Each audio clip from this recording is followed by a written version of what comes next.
serviciul și piesele de schimb sunt asigurate de către IPSO și numai piese de origine folosim, nimic altceva, nu înlocuitor, nu avem absolut nimic. Piesele sunt în general pe stoc, sunt și produse care ajung un pic mai târziu, dar sunt produse care, piesele de schimb sunt cele care se defectează mai rar și sunt și sincope, dar reușim una peste alta să ne descurcăm foarte bine. Piesele ajung în funcție de tipul lor, exact cum spuneam, în funcție de tipul lor și de rata de defecțiune. În privința timpului de intervenție, pot să spun că sunt foarte mulțumit. Deci în privința timpului de intervenție, în 24 de ore s-a întâmplat și în 2 ore. Nu, aici chiar nu am ce comenta, avem o relație foarte bună în sensul ăsta. Suportul tehnic este foarte bun, au fost momente când inclusiv la 11 noaptea, adică orele 23:00, ni s-a răspuns la telefon și ni s-a indicat ce trebuie să facem ca să putem să ne deplasăm cu utilajul din câmp. Tehnicianul a funcționat la fel de bine ca și utilajul.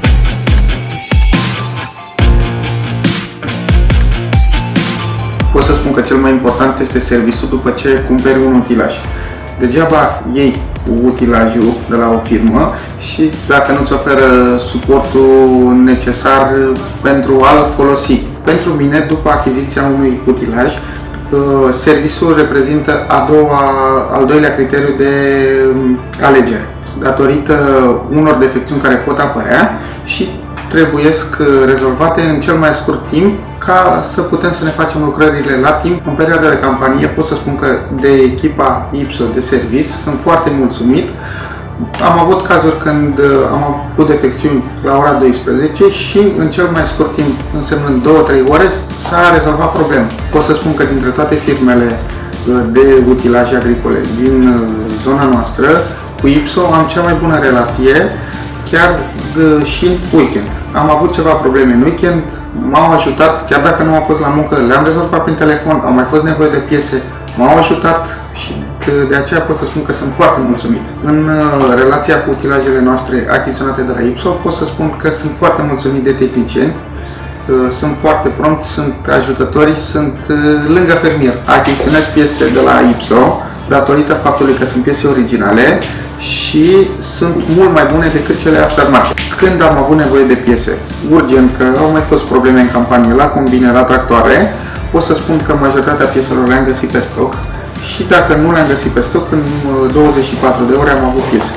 Ceea ce contează pentru noi ca fermieri, suntem foarte mulțumiți de relația cu IPSO.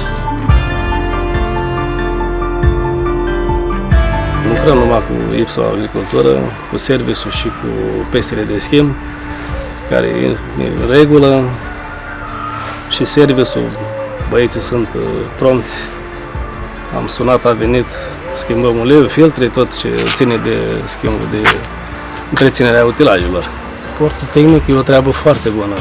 Mai seamă pe weekend când suntem în campanie, atunci la momentul ăla e nevoie, așa se întâmplă.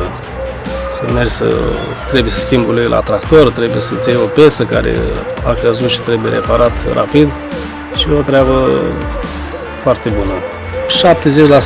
70% piesele de schimb le găsim pe stoc. Ce se face comandă, maxim 24 de ore, depinde dacă sunt în țară, vin rapid, a doua zi. Ce este pe țară, dacă nu așteptăm, maxim 24 de ore avem piesa respectivă care ne trebuie la utilaj.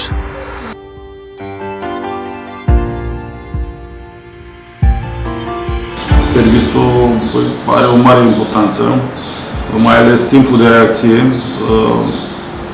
din partea tehnicienilor de la IPSO și a tuturor colegilor. Și cred că asta contează foarte mult.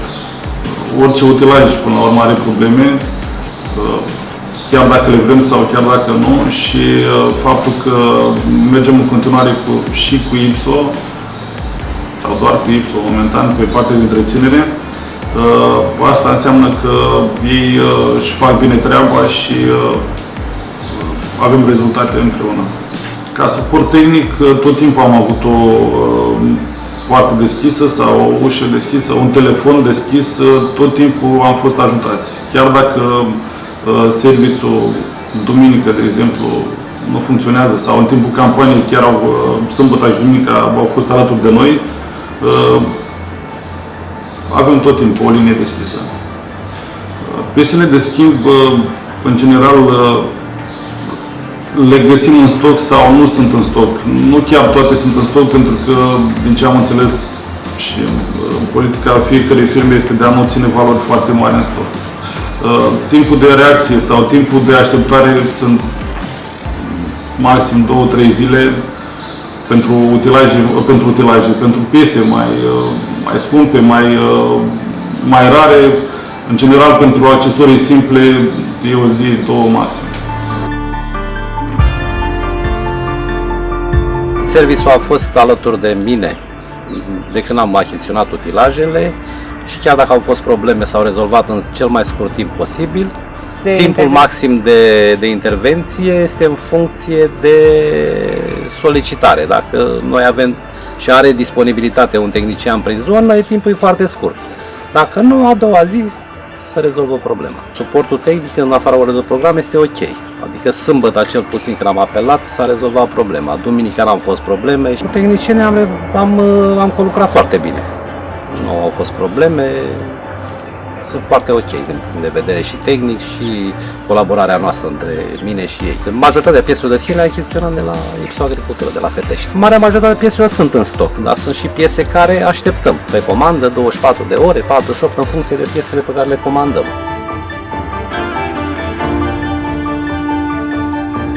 Achiziționez piese de schimb de la Ipso, au un depozit foarte mare, piesele sunt pe stoc, nu trebuie să stăm și chiar dacă nu e pe stoc, în 24 de ore avem. În campanie lucrează și sâmbătă, chiar seara dacă e vreo problemă îi sunăm și ne lasă piesele, venim și duminica și le luăm.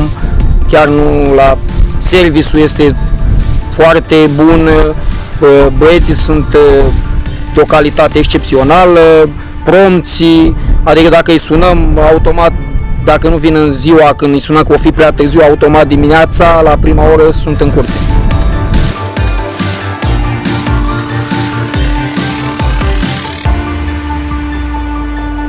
Parteneriatul pe care am reușit să-l fac în timp cu firma Ipso m-a făcut să